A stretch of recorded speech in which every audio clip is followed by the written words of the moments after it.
So in the book we describe these 5 leadership qualities. They're a flexible, integrated framework, and they're applicable to leaders from those who are just starting out to those who are quite experienced. And what they do is help people to grow their core skills, but also they allow people to grow their maturity. We drafted these about 10 years ago, and they're a synthesis of all the leadership literature, but they've also been validated across various live leadership populations in organisations we've been working with. Yeah, working with over the last 10 years, indeed. And I mean, you can see them either as an essential checklist of skills which you need to acquire, or you could see them as 5 archetypal qualities which you can grow into and expand into. And well, why don't we have a look at a couple of them, a couple of the qualities, see what they are, see what they bring, and perhaps how we can develop them. So let me start by talking about the visionary motivator. So this is one of the 5 qualities. So this is a very kind of loved and yearned for quality. It's one of the ones that we find is missing often in our political lives. And the gesture of it is an invitation to engage. So we talk about this sort of gesture as sort of a heartfelt, join me in this agenda. We give it the strapline, let's all move towards a brighter future. So, you know, Martin Luther King, I have a dream, is a sort of typical way of expressing that. And in terms of skills, it's the use of words, images, stories, paying attention to people's motivation.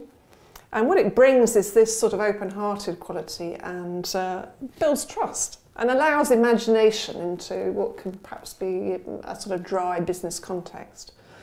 An example of this is maybe in a team talk, you talk about why an outcome is important and not just what the outcome is. So not just a list of tasks or goals, but so who cares whether we complete them? What do we care about that? How does this touch our values and passions?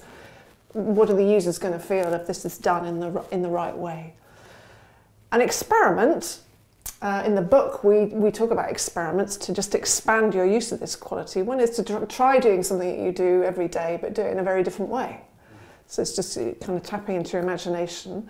Another thing is to think about and imagine how things are going to be in 6 months' time for you and your team, and to maybe get some pictures to sort of echo that and share them with the team.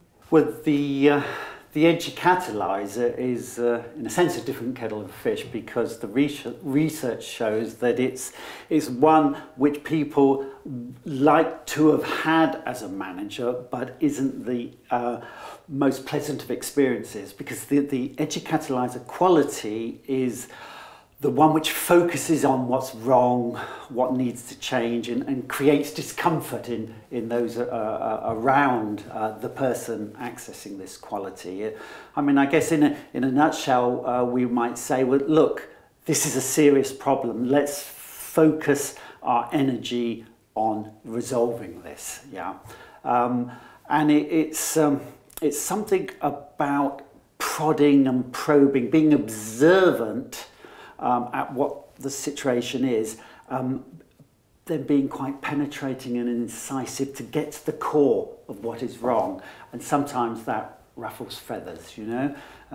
A couple of examples would be having to deal with a co-worker who you feel is underperforming. You know, you have to access the Edgy Catalyser to be able to have that tough conversation. Another situation, more on an organisational level, would be where you turn the spotlight on some deficits in the organisational culture, the way we do things around here. And by focusing the attention on it, you're saying, come on, now's the time to move on this. Yeah. It's a difficult one to develop sometimes for some people, because, like I say, you're going to ruffle some feathers, but being more observant, being able to be more persistent and perceptive are key qualities. If you were to do something over the next week to access this Edgy Catalyser, how about at work, in a team meeting, or on a one-to-one basis, spot something which irritates you or you know is not quite right. find out who's responsible and have that tough conversation. Or in a social setting, if you're in a restaurant and there's something not quite right, hold the person to account. Yeah, start off in less threatening situations and then build up to the really important things. I think the key is to not be aggressive nor over-determined, have grace under fire, and always have good intent. So people can read about the other three that we haven't covered here in the book, and there's lots of exercises and experiments and all sorts of things that you can try out. Yeah.